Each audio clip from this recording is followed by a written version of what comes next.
My siblings sold my mother's house while she was still in the hospital, so I bought the debt and evicted them on Christmas. Before we get into this shocking story, let me know in the comments where you're watching from. I read every single one.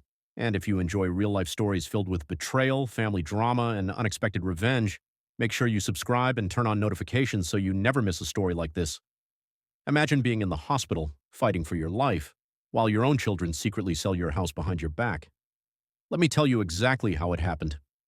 There's a special kind of coldness reserved for people who start measuring the square footage of their mother's house while she's still hooked up to an oxygen tank. My brother Julian and my sister Claire always called me the disappointment because I moved away to start my own firm instead of staying home to help.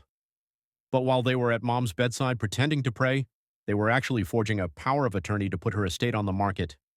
They didn't realize I wasn't just away. I was becoming the CEO of the very lending group that held the bridge loan they just took out to fund their new lifestyle. Claire was a socialite on a budget.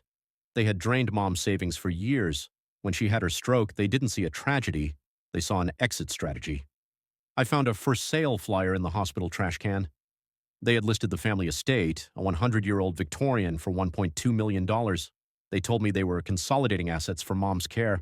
In reality, they had already put a down payment on a beach house in Malibu. I didn't stop the sale. In fact, I made sure it went through quickly. I used a shell company to buy the mortgage note from the local bank. Julian and Claire thought they were clever. They took a cash-out equity loan against the house the moment the title transferred to them. They thought they were millionaires. They didn't realize they had just signed a contract with a due-on-sale clause and a predatory interest rate that I now controlled. It was Christmas Day. Mom had passed away a month prior, and Julian and Claire were throwing a housewarming/legacy celebration in the house they had technically stolen. They were drinking $500 bottles of wine and bragging to their friends about their inheritance. I walked in late. I didn't bring a gift. I brought an envelope. To Mom, Julian said, raising a glass. She would have wanted us to enjoy the fruits of her hard work. Actually, Julian, I said, stepping into the center of the room, Mom wanted the house to stay in the family. That's why she signed the actual will 3 years ago, the one she gave to me for safekeeping. I didn't just show them the will. I showed them the deed of trust.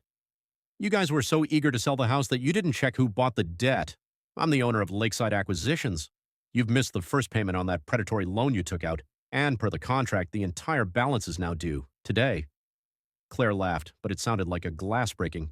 You can't do that. It's Christmas. You sold Mom's bed while she was still breathing in it, Claire. I think we're past the point of holiday spirit. I didn't wait. I had the sheriff's deputies standing by at the end of the driveway. You have 1 hour to take what's yours, which, according to the audit I did, is almost nothing, since you bought everything in this room with stolen estate funds. I watched them scramble. The beach house in Malibu. It didn't exist. The developer had scammed them, just like they tried to scam me. They were left with a pile of debt and nowhere to stay. I didn't sell the house. I turned it into a foundation for stroke recovery in our mother's name. Julian and Claire tried to sue, but it's hard to win a court case when the lead evidence is a forged power of attorney and a valid ironclad will. Greed has a way of blinding people to the fine print. My siblings thought they were playing chess with a ghost, but they were actually playing with the person who owns the board. The Victorian looks beautiful now. The gardens are blooming, and the halls are filled with people who actually care about life. Julian and Claire? They're still trying to figure out how the disappointment ended up with the keys. But Mom always said I had a head for business. I guess she was right. The Victorian was glowing. Julian and Claire had gone all out, rented catering, a jazz trio in the foyer, and a 12-foot Christmas tree decorated with ornaments they'd bought using Mom's funeral fund. The house was filled with their social climbing friends, all clinking glasses and admiring the legacy my siblings claimed they had earned. Julian stood at the head of the mahogany dining table, a glass of expensive vintage wine in his hand. To family, he said with a smirk, looking at Claire, and to the wisdom of moving on from the past to embrace a much brighter, much more lucrative future. I walked in through the front door just as the applause died down. I wasn't wearing a suit. I was wearing a parka and holding a thick, legal-sized manila envelope. Glad I made it for the toast, I said, my voice cutting through the jazz music. Claire rolled her eyes, leaning back in her chair. Oh, look, the disappointment has arrived. If you're here for your share of the estate, you're too late. The house is sold, the equity is split, and you're not on the guest list. I walked to the table and dropped the envelope right into Julian's plate of lobster bisque. The house isn't sold, Claire. It's been reclaimed. Julian pulled the papers out, dripping with soup. His face went from smug to ghostly white as he read the letterhead, Lakeside Acquisitions Group. What is this? He stammered. We took a bridge loan from a private lender to cover the Malibu down payment. This says the loan has been called due in full. This is a mistake. We have 30 days. Read the fine print, Julian, I said, leaning over him. Section 4, C, Immediate Acceleration Clause. If the borrower attempts to transfer the title using a contested power of attorney, the entire balance, all $1.2 million, is due within 24 hours. Since you forged Mom's signature while she was in a coma, the contested part is already a matter of public record. I filed the challenge this morning. The room went silent. The jazz band stopped playing. You can't do this, Claire hissed, standing up. Who the hell is Lakeside Acquisitions anyway? We'll just talk to their CEO. You're looking at her, I said. I started Lakeside 5 years ago. I've been buying up distressed debt for a long time, but I never thought my most satisfying acquisition would be my own childhood home. I checked my watch. It's 7 p.m. on Christmas Day.